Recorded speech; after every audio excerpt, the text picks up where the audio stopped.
அனைவருக்கும் அஸ்ஸலாமு அலைக்கும் வரஹ்மத்துல்லாஹி தஆலா வபரகாத்துஹு. இன்று நாம் மேராஜ் இரவில் நான் இப்ராஹிம் அலைஹிஸ்ஸலாம் அவர்களை சந்தித்தேன்.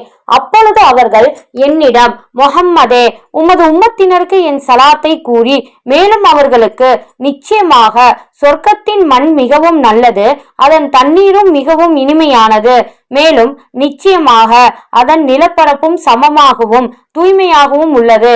ஆனால் அதன் பழம் காய்க்கும் மரம் யாதெனில் சுபஹானல்லாஹி வல்ஹம்துலில்லாஹி வலா இலாஹா இல்லல்லாஹு வல்லாஹு அக்பர் என்று கூறுவதே ஆகும் என்று அறிவியுங்கள் என்று கூறினார்கள் என்று நபி பெருமானார் ஸல்லல்லாஹு அலைஹி வஸல்லம் அவர்கள் கூறினார்கள்.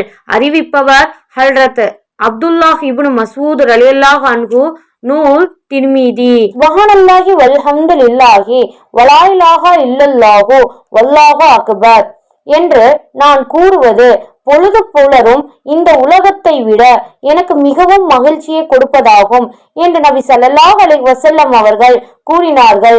அறிவிப்பவர் ஹல்ரத் அபூ ஹுரைரா ரலியல்லாஹு அன்ஹு. ஆதாரம் முஸ்லிம், திர்மிதி.